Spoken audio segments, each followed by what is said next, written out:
Hai semua, kembali bersama saya Rafika Hari Rahma. Kali ini kita akan belajar tentang protista.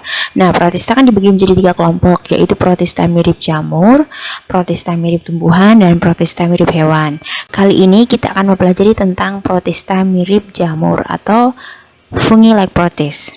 Nah, protista mirip jamur memiliki ciri yang pertama itu heterotrof, di mana dia tidak dapat memproduksi makanannya sendiri, sehingga perlu sumber lain atau organisme lain di luar dari organisme itu sendiri. Kemudian dia memiliki dinding sel serta memiliki spora. Spora ini merupakan salah satu ciri adanya jamur. Tetapi bedanya protista mirip jamur dengan jamur yaitu di mana ada suatu saat protista mirip jamur ini dapat bergerak atau motil. Nah, protista mirip jamur ini secara umum ada 3 bentuk. Yang pertama itu bentuk lendir atau bahasa Inggrisnya slime molds. Yang kedua ada bentuk downy mildews atau seperti berbulu halus. Dan yang ketiga ada water molds, yaitu ada seperti benang-benang. Nah, protista mirip jamur dibedakan menjadi 3. Yang pertama itu Oomycota atau kelompok jamur air. Yang kedua ada Myxomycota atau kelompok jamur lendir yang tidak bersekat. Dan yang ketiga itu ada Acrasiomycota, yaitu kelompok jamur lendir yang bersekat. Yang pertama ini ada kelompok jamur Oomycota atau kelompok jamur air. Nah, kelompok ini memiliki tubuh yang tidak bersekat, ada yang uniseluler, ada juga organisme yang multiseluler. Hidupnya di air atau tempat-tempat lembab, nah, sehingga termasuk ke dalam jamur air. Nah, memiliki spora yaitu oospora sebagai penghasil sporanya, dan memiliki juga reproduksi aseksual dengan zoospora yaitu spora berflagel 2. Nah, jamur ini juga memiliki dinding sel yang terbuat dari selulosa. Akan tetapi hifanya banyak karena dinding sel tidak mampu menutup secara penuh. Contoh organisme kelompok jamur Oomycota yaitu Saprolegnia. Setelah Oomycota tadi yaitu ada kelompok jamur lendir. Tadi kelompok jamur lendir ada 2, yaitu kelompok jamur lendir yang tidak bersekat dan kelompok jamur lendir yang bersekat. Kelompok jamur lendir yang tidak bersekat yaitu kelompok Myxomycota. Sedangkan kelompok jamur lendir yang bersekat yaitu kelompok Acrasiomycota. Nah, keduanya hampir sama, akan tetapi pada kelompok jamur Myxomycota ini plasmodiumnya berinti banyak. Kemudian jika lingkungannya lembab maka tubuhnya akan bersifat seperti plasmodium. Dan jika lingkungannya kering maka akan berhenti dan membentuk tangkai yang membentuk sporangium.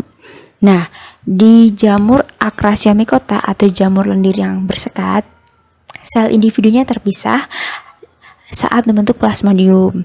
Kemudian jika makanan kurang maka sel individu bergabung bentuk pseudoplasmodium. Nah, dan jika terdapat makanan akan membentuk tubuh buah yang mengandung spora. Selanjutnya kelompok jamur Myxomycota atau jamur lendir yang tidak bersekat. Kelompok ini pada umumnya memiliki jamur yang berwarna antara kuning hingga jingga. Tadi termasuk heterotrof, ada juga yang termasuk dalam parasit secara bebas. Nah, kelompok organisme ini ada yang uniseluler, ada juga yang multiseluler. Tubuhnya tadi tidak bersekat. Nah, memiliki reproduksi generatif dengan cara singami, yaitu peleburan 2 gamet yang bentuk dan ukurannya sama. Contoh organisme Myxomycota yaitu Fusarium polycephalum, di mana organisme ini dapat menguraikan bagian tubuh tumbuhan yang telah mati dan diperlukan oleh makhluk hidup lain. Selanjutnya kelompok jamur lendir yang bersekat atau Acrasiomycota. Ini tadi termasuk heterotrof, kemudian secara umum ada yang berwarna kuning hingga jingga. Kemudian ada yang parasit bebas, ada yang uniseluler dan multiseluler. Dan tapi tubuhnya ini bersekat.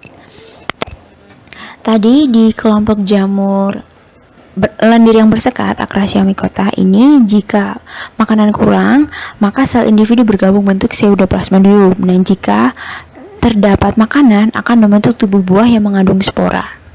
Contohnya itu Dictyostelium discoideum. Selanjutnya ada beberapa organisme protista mirip jamur yang berperan dalam kehidupan. Di antaranya ada Fusarium, Saprolegnia parasitica, Phytophthora infestans, Phytophthora nicotinae, dan Phytophthora palminifera. Yang pertama Fusarium, ini dapat digunakan untuk mengendalikan hama belalang. Kemudian pada Saprolegnia parasitica, ini hidup saprofit pada bangkai hewan air. Selanjutnya ada Phytophthora infestans, merupakan parasit pada kentang. Kalau Phytophthora nicotinae itu parasit pada tembakau, dan pada Phytophthora palminifera ini parasit pada kelapa. Sekian video dari saya. Terima kasih sudah menyaksikan. Selamat belajar.